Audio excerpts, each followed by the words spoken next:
전체 지형은 이렇습니다. 지금 동쪽에 있는 이방인들이 이스라엘 백성을 침공해 왔습니다. 미디안, 아말렉, 또 동쪽 지역의 여러 민족들 연합군이 침략해 왔습니다. 기드온을 사사로 해서 하나님께서 그들을 구원하십니다. 근데 오늘 이야기의 중요한 것은 기드온은 두려움이 여전히 있고 또 어떻게 전쟁해야 될지 모른다는 것입니다. 하나님께서 사실상 지휘관이 되어서 기드온을 담대하게 만들어주고 어떻게 할지를 지시하십니다. 6장을 생각해 보십시오. 여호와께서 사자를 보내서 기드온을 불렀습니다. 사사로 가겠습니다 하지 않고 나를 사사로 부르신 전구가 무엇입니까? 표적을 보여달라 했습니다. 그때 하나님께서는 바위 위에 떡을 두고 고기를 두라고 했고 거기서 불이 나와서 위로 올라가면서 번제를 받으셨습니다. 그리고 명령했습니다. 너희 도시에 있는 그 바알 제단을 허물고 아세라상으로 나무를 삼아서 하나님께 제단을 만든 그 위에 번제를 드리라. 번제를 드렸는데 죽을 위기였지만 자기 아버지가 나서서 기드온을 변호했습니다. 그런 또 확정을 주셨습니다. 그리고 미디안 연합군이 침략해 왔는데 성령께서 그를 이렇게 두르셔서 능력으로 함께 하셨습니다. 성령께서 두르셨지만 사람 그 자신은 또 여전히 연약함이 있습니다.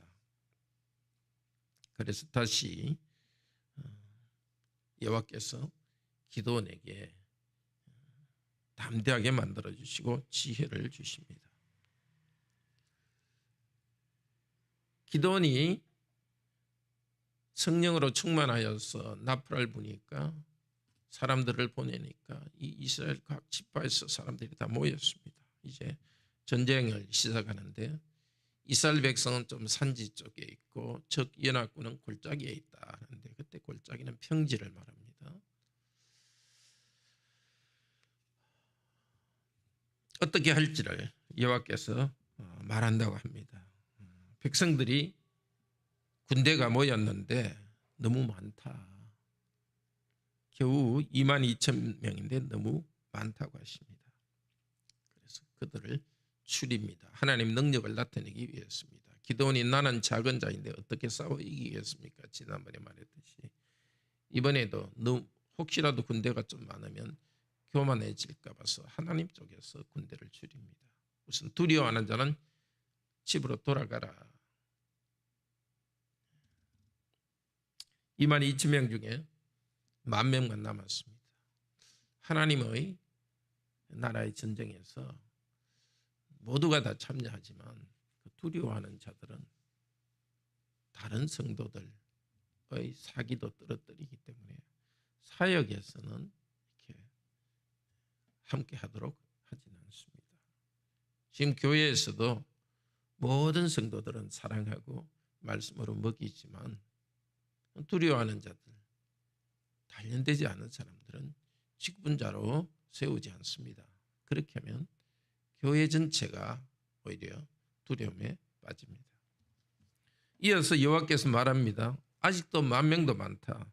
내가 선발한 사람만 가도록 하라 해서 물을 마시게 해서 물을 마실 때 엎드려서 그 물에다 입을 대고 개가 한련처럼 먹는 사람도 있었고 무릎을 손에 물을 웅켜서 핥는 사람도 있었습니다.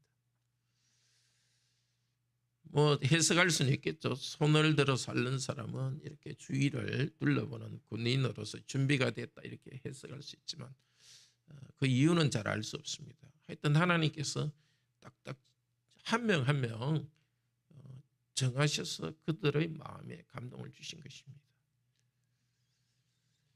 양의 목자 대신 하나님께서는 누구를 구원하실지도 정하시고 어떤 사역을 할 때도 누가 할지를 정하십니다. 교회는 그것을 분별해서 나갑니다. 그렇게 직분자를 세웁니다. 기도원에게는 사실은 아직 확신이 좀 더 있어야 했던 것 같습니다. 그래서 하나님께서는 너가 밤에 적군의 진영에 내려가라 하시면서 적군의 진영에 적들의 말을 통해서 확신을 주기를 원했습니다. 그런데 기도원은 표시는 안 했지만은 10절에 보면 네가 내려가기를 두려워하거든 부하 불화와 함께 그 진영으로 가라. 내 혼자 내려가는 또 두려워하는 것을 아시고 함께 가도록 하셨습니다. 그리고 그 미디안의 군인들이 꿈꾼 것을 서로 이야기하는 것을 들었고 그들의 입으로도 기도원과 하나님이 자기들을 이길 것이라고 말했습니다. 15절에 기도원은 그 꿈과 자기들끼리 해몽하는 말을 듣고 바로 거기서 하나님을 경배했습니다. 불확실합니다. 전쟁이 이길지 어떻게 해야 될지 모릅니다.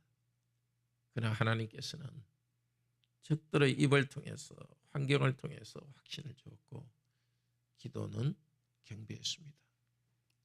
하나님께서 우리 인생 여정 가운데서 우리가 어떻게 일을 해야 될지 두렵기도 할 때가 종종 있습니다.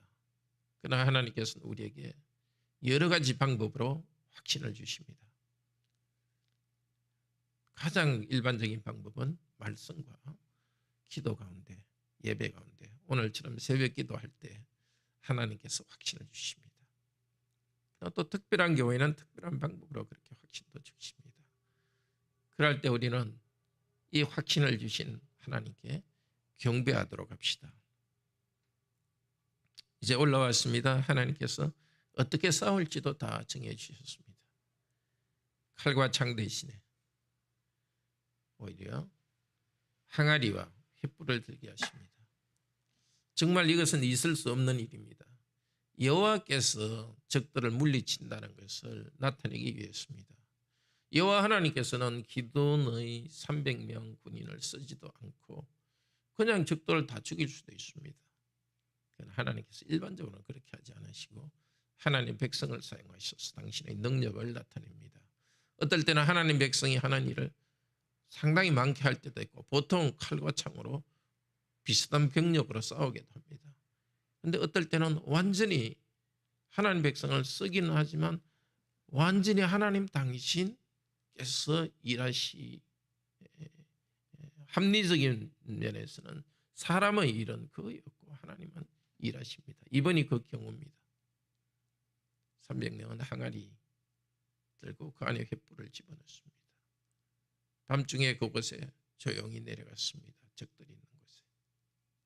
그리고 보초가 교대하는 그 시간에는 이렇게 보초가 이렇게 누가 오는지를 잘 보지 못할 때였습니다. 갑자기 항아리를 깨뜨리고 횃불을 들고서 기도원을 여호와를 위하라 기도원을 위하라. 이 횃불은 어디에 나오는 말이냐면은 시내산 꼭대기에 하나님께서 그 불로 내려왔다는 거기에 쓰이는 말입니다. 정말 여호와의 횃불입니다. 영광 가운데 시내산에서 내려와서 하나님 백성들을 언약 백성으로 확정하셨던 그 영광의 여호와의 불길이 환히 비쳤습니다. 적들은 깜짝 놀라서 자기들끼리 칼로 찌르고 죽었습니다. 특히나 적들은 연합군이었기 때문에 여러 나라들끼리 서로 죽였을 가능성이 있습니다. 그런데 이 300명으로 그 많은 자들을 죽일 수 없었습니다. 그래서 기드온이 급히 사람들을 보내서 에브라임 산지로 두루 다니게 했습니다. 전쟁은 아무래도 이 므낫세 중심이니까 조금 북쪽에서 시작했을 거고, 그다음에 에브라임은 좀 남쪽입니다. 에브라임 이 지파는 처음에는 전쟁에는 참여하지 않았다가 같이 왔습니다. 급히 내려와 가지고 도움을 주었습니다. 미디안 연합군은 동쪽에서 왔기 때문에 다시 요단강을 건너서 동쪽으로 그들은 가려고 했습니다. 에브라임 군인들은, 에브라임 사람들은 오히려 급히 달려가서 요단강을 에서 막고 있습니다. 또 이스라엘 백성, 다른 주력 부대는 서쪽에서 또 공격합니다. 그래서 적들을 요단강 그쪽을 강을 막고서, 나루터를 막고서 적들을 죽였습니다. 자, 오늘도 우리에게 하나님께서는 이렇게 기적적으로는 행하는 경우가 거의 없습니다. 말하자면 초자연적인 능력을 나타내는 경우는 거의 없습니다. 지금은 자연적인 방법을 통해서, 자연적인 수단을 통해서 그 은혜를 주십니다. 근데 자연적인 수단을 통해서 은혜를 주실 때도 때로는 전혀 불가능한 그런 상황들을 보여주십니다. 이런 그 나팔 그 횃불을 들고 이런 하지 않더라도 보통 우리가 기도하고 보통 말씀을 듣고 보통 사람들에게 이야기를 할 때 정말 있을 수도 상상하지 못한 그런 은혜를 주실 때가 있습니다. 우리는 하나님께서 각별한 은혜를 주실지 아니면 아주 보통 그렇게 될 수 있겠구나 하는 방법으로 주실지 그건 잘 모릅니다. 결정할 일은 우리가 할 일이 아니고 하나님께서 결정하십니다. 우리로서는 하나님께 지혜를 구하고 나아갑니다. 하나님께서는 지금도 하나님의 말씀으로 저의 말씀은 내 발의 등이요 내 길의 빛이나이다 고백한 것처럼 또 말씀을 통해서 성령께서 우리 삶의 순간순간을 인도하십니다. 말씀을 듣고 나아갈 때 선한 목자께서는 지금도 그때 누구 불렀듯이 불러주신 우리들을 구체적인 삶의 여정에서 인도하십니다. 오늘도 우리 선하신 목자께서 우리가 갈 길을 인도해 주시기를 바랍니다. 기도합시다. 놀라우신 하나님, 기드온을 사사로 부르셨고 그에게 여러 표적을 통해 확정을 주셨지만은 그러나 여전히 그의 믿음을 강하게 할 필요를 아셨습니다. 여러 가지 방법으로 그의 믿음을 강하게 해주셨습니다. 심지어 군대가 많았지만 다시 그들을 수를 줄여서 오히려 하나님만 의지하고 믿게 하셨습니다. 지금 우리가 하나님의 백성으로 살아갈 때에 돈이나 자원이나 여러 가지가 많아야 된다는 생각을 하지 않게 하소서. 지금 우리가 하나님 백성으로서 이 공동체를 세우고 자녀들을 믿음으로 양육하고 또 세상 가운데 주님 복음을 전하며 나아갈 때에 수가 적기 때문에 무엇이 없기 때문에 저희들이 마음을 닫지 않게 하소서. 오히려 없을수록 부족할수록 하나님께 부르짖고서 우리 하나님께서 하시는 것을 보게 하소서. 오히려 우리가 가진 것이 많고 행해서 우리 힘으로 행했다고 교만하지 않게 하신 것을 감사하게 하소서. 우리 각자의 필요 오늘도 아십니다. 주여 들어주소서. 우리의 가족과 자녀들, 성도 전체가 하나의 공동체로서 믿음의 공동체로서 함께 피차 격려하며 뚜렷한 신앙 고백을 가지고 나아갈 수 있도록 하소서. 특별히 직장에서 사회 속에서 주님 백성으로서 세상에 굴복하지 않고 말씀 가운데 살아가서 빛으로 세상에 영향력을 주며 살게 하시고 우리의 가정과 친척 관계와 모든 관계 속에서도 세상적 방식이 아니라 여호와의 횃불을, 여호와의 빛을 드러내는 삶이 되게 하소서. 선한 목자 되신 우리 주님, 오늘도 말씀으로 저희들을 인도하여 주시고 우리의 마음속에 성령님을 통하여서 감화 감동하셔서 이끌어 주시옵소서. 출산을 앞두고 있는 박민아 자매, 주님께서 태아와 자매의 건강을 지켜주시기 원합니다. 코로나로 인해서 고생하는 성도들 주께서 건강 회복시켜 주시옵소서. 주 예수 그리스도 이름으로 기도드립니다. 아멘. 은혜로운 기도 시간 되기를 축복합니다.